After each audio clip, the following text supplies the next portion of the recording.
बिस्मिल्लाहिर्रहमानिर्रहीम। आज हम बात करेंगे ऑनलाइन मैरिज की, उसका क्या तरीकाकार है और क्या क्या डॉक्यूमेंट्स रिक्वायर हैं और जिन मर्द और औरत ने शादी करनी है उनकी कम अज़ कम उम्र कितनी पाकिस्तानी लॉ के अंदर रिक्वायरमेंट है। तो फर्स्ट ऑफ ऑल जिस चीज़ पे हम बात करेंगे वो है मर्द और औरत की एज, उनकी कम अज़ कम एज लॉ में कितनी डिफाइन की गई है। तो मर्द के लिए एज जो डिफाइन की गई है वो है 18 साल और औरत के लिए मिनिमम एज 16 ईयर्स मौजूद है। लेकिन जो कॉन्ट्रैक्ट है वो between the two major person, adult person चूंकि होता है तो उसके लिए भी कहा जाता है कि 18 साल ही लड़की की उम्र होनी चाहिए। लेकिन अगर उसकी उम्र 16 साल भी हो तो वो कानून में काबिल कबूल है, वो शादी कर सकती है और वो सुई जुरस कहलाएगी। तो फर्स्ट ऑफ ऑल जो मैरिंग कपल है जिन्होंने शादी करनी है उनके आईडी कार्ड की रिक्वायरमेंट होगी कि वो दोनों, उनके पास नेशनल नादरा की तरफ से जारी करदा शनाख्ती कार्ड मौजूद हो। उस नेशनल आईडी कार्ड के मुताबिक जो कवाइफ हैं उनको निकाह खान साहब की मौजूदगी में लिखवाया जाएगा और लिखवाने के बाद जो फॉर्मल रिक्वायरमेंट है इजाब और कबूल, जिसमें ऑफर और एक्सेप्टेंस की जाएगी निकाह के हवाले से कि आप निकाह करना चाहते हैं और उसके अंदर जो है हक महर की रकम एग्री की जाएगी ब्राइड की तरफ से, दुल्हन की तरफ से, कि वो कितने कंसिडरेशन जो है वो रिसीव करेगी आपसे और निकाह में आपके शामिल हो जाएगी या दाखिल हो जाएगी। उसके बाद 2 गवाहान जो हैं उनकी मौजूदगी ज़रूरी है और निकाह खान साहब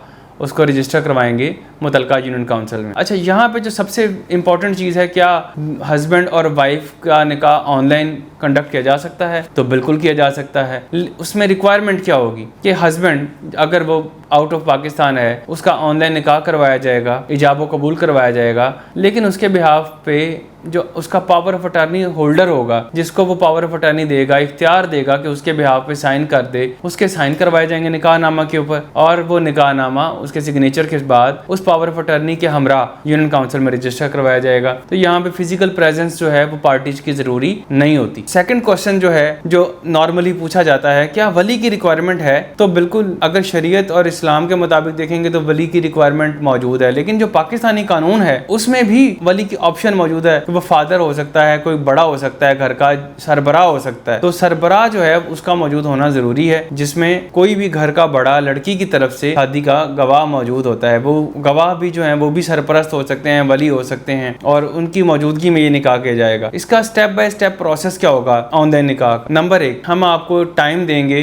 कि आप फलां वक्त के ऊपर स्काइप पे या व्हाट्सएप पे मौजूद रहें ताकि स्पेसिफिक टाइम के अंदर हम आपको बुला सकें और आपकी मौजूदगी जो है वो पॉसिबल हो सके। निकाह खान और हम मौके पर मौजूद होंगे, आपको ऑनलाइन जो है ऑन बोर्ड लिया जाएगा और आपसे इजाब व कबूल करवाया जाएगा और आपके ऑथराइज्ड रिप्रेजेंटेटिव के जरिए निकाहनामा साइन करवाया जाएगा और उसके बाद उसको रजिस्टर करवाया जाएगा। आपको जो डॉक्यूमेंट्स रिक्वायर हैं वो नंबर 1 पे आपका शनाख्ती कार्ड है, दुल्हन है और जो दूल्हा है दोनों का शनाख्ती कार्ड रिक्वायर है। नंबर 2 पे गवाहन के 2 शनाख्ती कार्ड रिक्वायर हैं, उनकी कॉपीज जो है वो रिक्वायर होंगी। और नंबर 3 के ऊपर जो निकाहनामा है, जो साइन निकाहनामा है, निकाह खान जो रजिस्टर आपका करेगा, लिखेगा, जिस पे इजाब व कबूल के बाद सिग्नेचर करवाए जाएंगे आपके और ऑथराइज्ड रिप्रेजेंटेटिव के। अगर आप पर्सनली मौजूद नहीं है तो वो तीनों चीजें रिक्वायर होंगी। अगर ये तीनों चीजें इकट्ठी हो जाती हैं, निकाह खान के हमरा हम जाकर उसको यूनियन काउंसिल में रजिस्टर करवा लेंगे और उसका रजिस्ट्रेशन सर्टिफिकेट बाद आपको डिस्पैच कर दिया जाएगा।